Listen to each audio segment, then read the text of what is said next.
Hey, I'm Clint Benish, and I want to welcome you to the Worship Leader Toolbox podcast, where our mission is to equip you with ideas and resources to faithfully serve in your local church. Please take a few moments to subscribe to this podcast and give it a 5-star rating and review. But for now, let's join Tim Price as we jump in today. Thank you so much for listening to the Worship Leader Toolbox podcast. Today's topic might be a little bit of a smaller niche, but can probably be applied to general worship teams either way. I wanted to talk for a few minutes today about keys to an effective college worship band.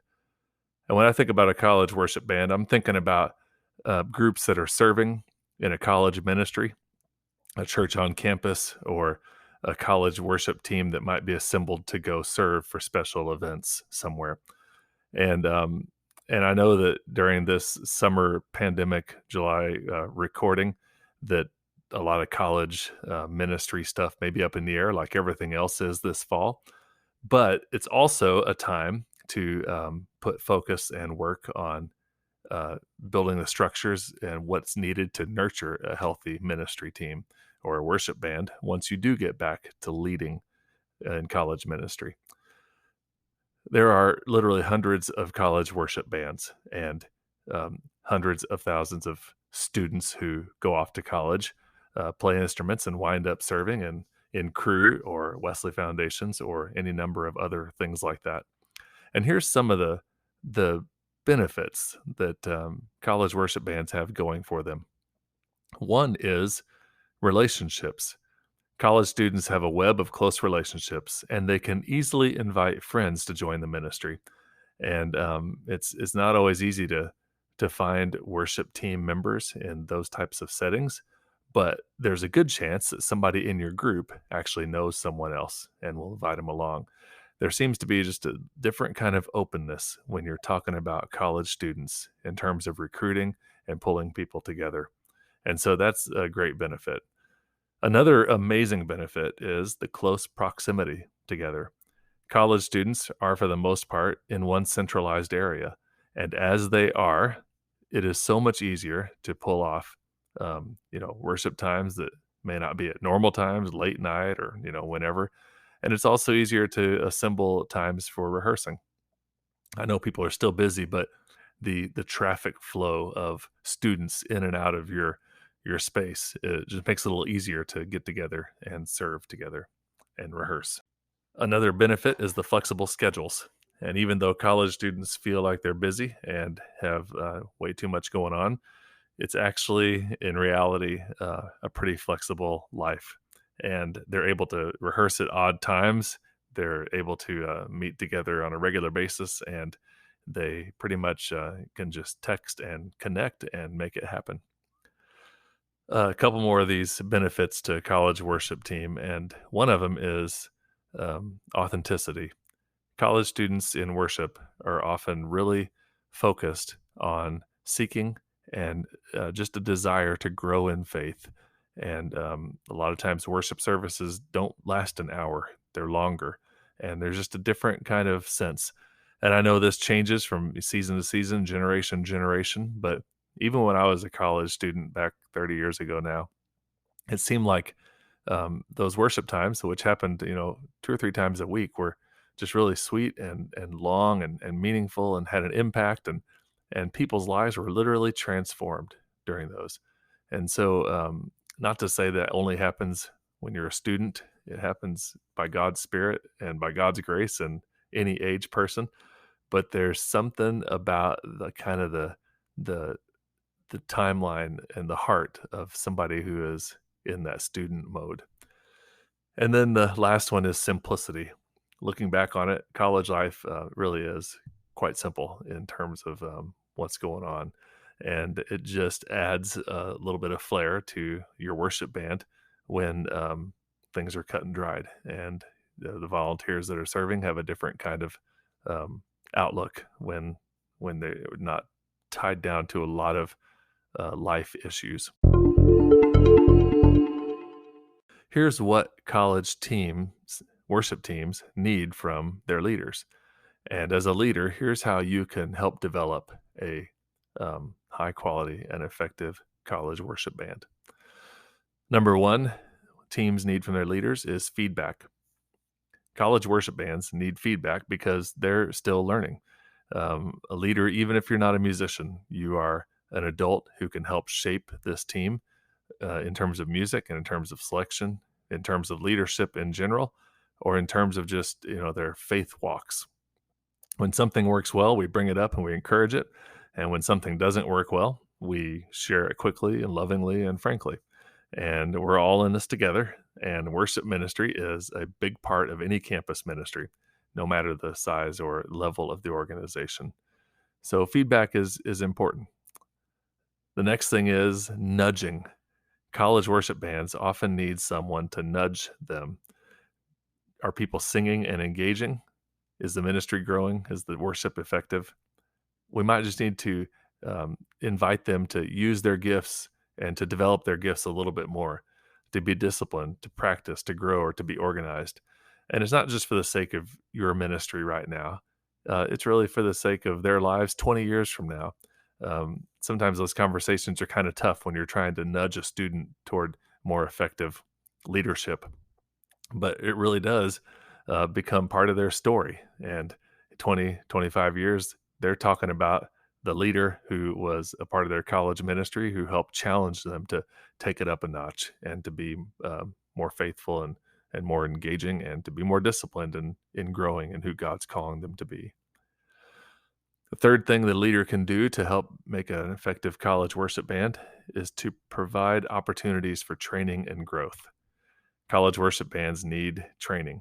They need to know that growing and learning is in leadership is really a lifelong objective. So figure out a place you can go, watch the videos that will help teach, attend a conference if you can. And I know some of this doesn't quite translate right now with not being able to meet in person, but it's not just beneficial for their lives at this very moment. It's beneficial for the ministries in the future that they will be serving. The fourth thing is equipment. If we want effective college worship bands, we need to provide the team with the right equipment. They need proper sound and media equipment. And if at all possible, it's helpful to have in-house kind of instrumentation so that they can just show up and lead as needed. We need to support the work and ministry by providing what is needed. I've served with college worship bands for a long, long time. And though much of our equipment is kind of along the lines of a mission band, sort of, it's not the best in the world, but we do have a drum set and a bass guitar and a bass amp and sound system. And we, although we don't own the sound system, we just get it when we need it. We have that stuff available, and we are able to pull people in, whether or not they have stuff or whether or not they're going to bring it for that specific opportunity to lead worship. And so that's a huge aspect to this. All right, we got a few more, but first let's take a quick break here. All right, so we've talked about feedback, nudging, opportunities for training and growth, and equipment. And we also could add to this list as we continue on, structure and expectation. Young adults in general need structure, and we want to raise the bar for them. And it's amazing how they'll respond to that, how they'll just be surprised how they get involved whenever we raise that bar.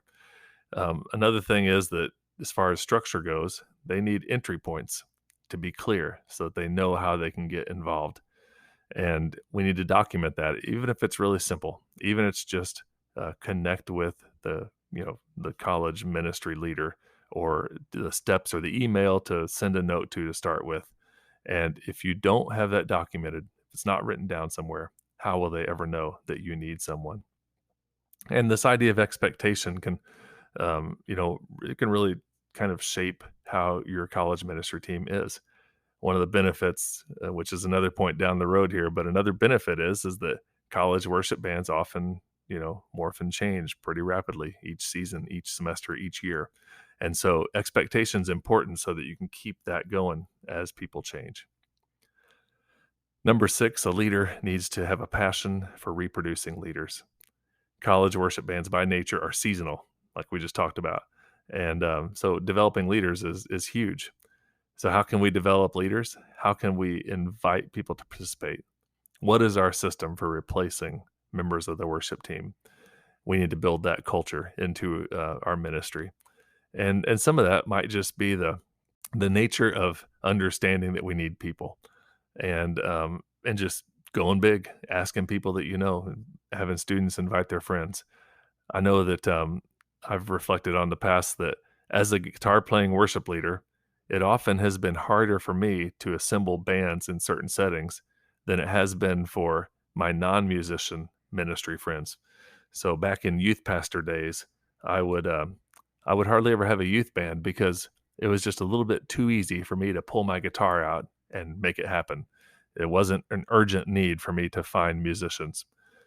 I'm not saying that's the best way to do it because I didn't have an opportunity to, invest in folks during that season. But my non-musical friends who were youth pastors seemed to have a youth worship band every single church they were at because for them, the level of urgency was raised. And if they didn't invest in finding a youth worship team or a youth worship leader at the least, there was nobody to do it. And so, whether you're a musician or not, you need to have a passion for reproducing leaders and getting students involved. Is authentic leadership. College worship ministries need overall leaders who are authentic. We must really care for students' lives, ask them questions, share our lives with them. There really has to be a relationship. And this will help, the college worship team members stay motivated and to stick with it.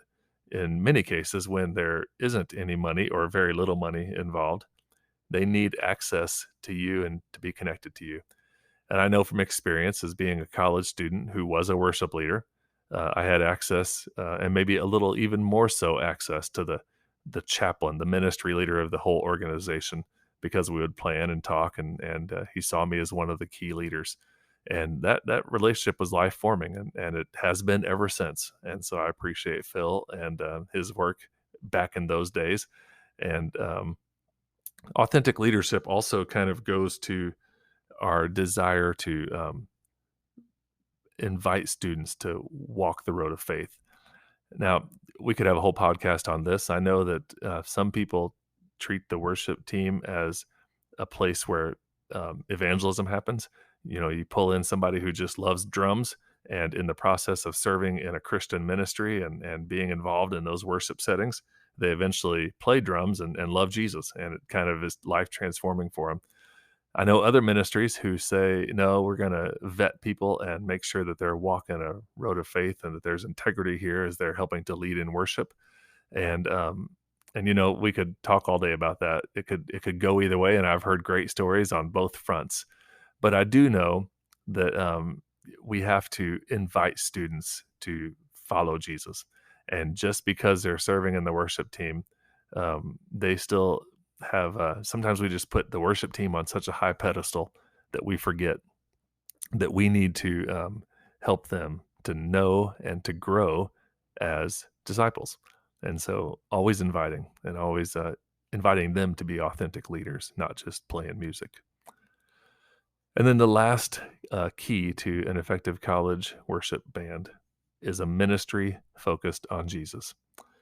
And it can't be focused on political issues. It can't be focused on relational issues.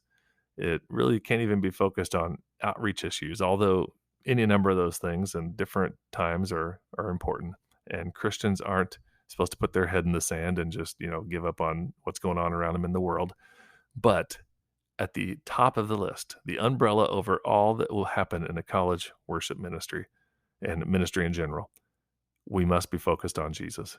If lives are going to be transformed in Christ, it's going to require that we are trusting them to be transformed by the power of Jesus. And it's not a secret that many college ministries and many college campuses are kind of a hotbed for people to, push away from things of faith and to kind of test that boundary. And I don't think the Lord is afraid of doubt, and I know that God moves in us and through that season really begins to shape our thoughts and our mindsets and everything about that. But it's not going to help if we're out there just pushing an agenda of self-help or, just whatever other kinds of things are prevalent in our culture. We need ministries that are focused on Jesus. That's what's going to make the difference. And that's what's going to change people's lives and not only transform them while they're students, but, for the rest of their lives. So we need leaders in college ministries to help create effective college worship teams. One is by giving feedback. One is nudging them to grow and serve. One of them is opportunities for training and growth, for the right equipment needs so they can do their job well, for structure and expectation so they can go on, even though people change, a passion for reproducing leaders so that there are always somebody in the pipeline to begin to take the reins, authentic leadership from the leader who serves and overseeing the ministry, as well as authentic leaders serving in the worship band, and overall, a ministry focused on Jesus. As I mentioned, I know that this podcast is probably a little more focused in worship ministry on the specific slice of college worship bands, but I hope that if you are leading a college worship team, that you have an opportunity this fall to put a priority and a connection and a focus on helping them to achieve great things. And I just pray a blessing on you as you continue to serve in this unique and oftentimes crazy work. Thanks again for listening to the Worship Leader Toolbox podcast.